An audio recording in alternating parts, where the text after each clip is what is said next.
প্রিয় শিক্ষার্থী বন্ধুরা, আসসালামু আলাইকুম। আশা করি সবাই ভালো আছেন। আজকে আপনাদের সামনে আলোচনা করব ফিনান্সিয়াল ম্যানেজমেন্ট এর সপ্তম অধ্যায় হতে 2018 সালের বোর্ড কোয়েশ্চন নিয়ে। আমার অনলাইন ক্লাসগুলো সবার আগে পাওয়ার জন্য আমার চ্যানেলকে সাবস্ক্রাইব করুন, লাইক করুন, বেশি বেশি শেয়ার করুন। Let's go. Following information are obtained from Noxy Traders. 1. Debtors are collected after 45 days. Inventories average holding period 75 days. And creditors payment period is 30 days. 2. Annual expenditure of the firm is taka 120 lakh. Required a cash conversion cycle CCC and cash turnover ratio B.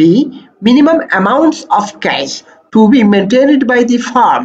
অর্থাৎ প্রদত্ত প্রশ্নে বলা হয়েছে নকশি traders থেকে কিছু তথ্য নেওয়া হয়েছে।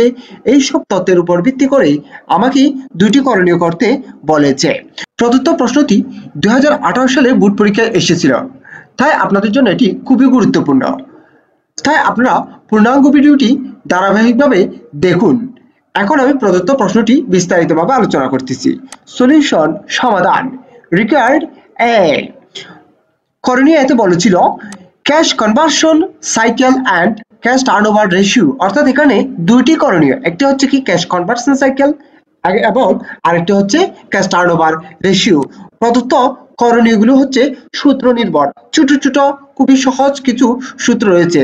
এই সব সূত্রের উপর ভিত্তি করে আমি অঙ্কগুলি সমাধান করব। তাহলে আপনারা দেখুন, we know cash conversion cycle CCC equal to AAI plus ACP minus APP। এটি হচ্ছে ক্যাশ কনভার্সন সাইকেল নির্ণয়ের জন্য মুখস্থ সূত্র। সূত্রটি লিখেছি এবং এখন আমি প্রদত্ত প্রশ্ন থেকে মানগুলোকে সাজাবো।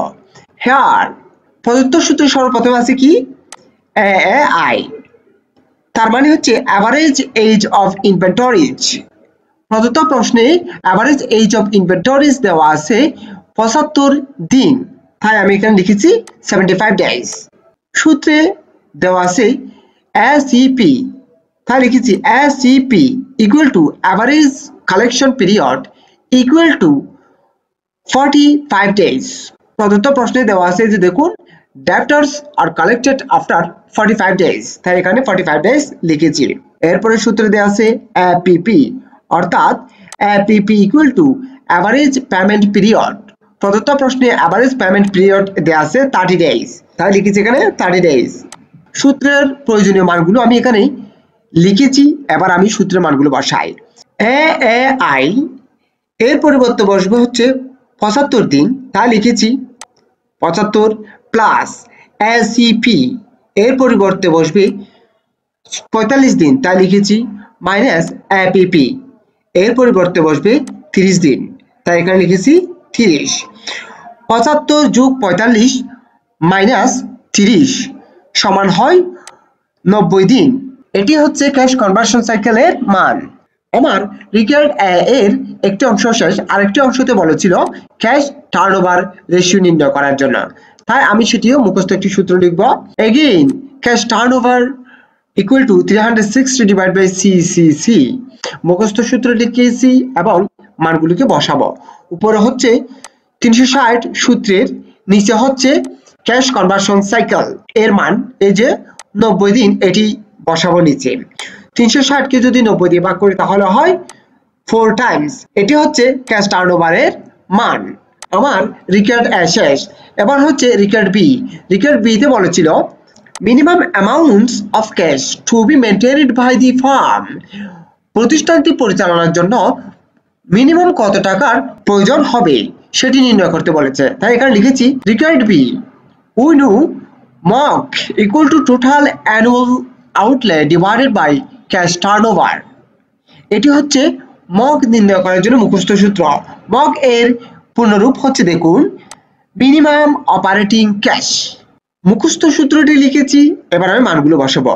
টোটাল অ্যানুয়াল আউটলে মানে হচ্ছে মোট বার্ষিক প্রয়োজন কত টাকা, 120 লাখ টাকা, অর্থাৎ 1,20 লাখ টাকা, যেটা আমি এখানে উপরে লিখেছি 1,20 লাখ।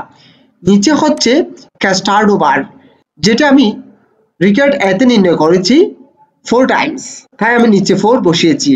1,20,00,000কে যদি 4 দিয়ে ভাগ করি তাহলে হয় 30 লাখ টাকা, যেটি হচ্ছে মক বা মিনিমাম অপারেটিং ক্যাশ এর মান। আমার রিকার্ড এ এবং বি শেষ। আশা করি আমার ক্লাসটি আপনারা খুব ভালোভাবে বুঝতে পেরেছেন। আবার একটু বলতেছি, এই প্রদত্ত প্রশ্নে কিছু তথ্য দিয়েছে, এখানে কিছু দুটি করণীয় করতে বলেছে। এই করণীয়গুলো হচ্ছে সূত্র নির্ভর, তাই আপনারা এই সূত্রগুলো ভালোভাবে আয়ত্ত করতে পারলেই এবং এই সূত্রের প্রয়োজনীয় পূর্ণরূপগুলো যদি আপনারা জানতে পারেন তাহলেই আপনাদের এই অধ্যায়ের অঙ্কগুলো খুবই ভালোভাবে সহজভাবে করতে পারবেন। এই অধ্যায়টি খুবই গুরুত্বপূর্ণ আপনাদের জন্য, তাই আপনারা খুব মনোযোগ সহকারে ধারাবাহিকভাবে আমার ক্লাসগুলো করবেন। আমার অনলাইন ক্লাসগুলো সবার আগে পাওয়ার জন্য আমার চ্যানেলকে সাবস্ক্রাইব করুন, লাইক করুন, বেশি বেশি শেয়ার করুন। সুস্থ থাকুন, নিরাপদে থাকুন। আসসালামু আলাইকুম।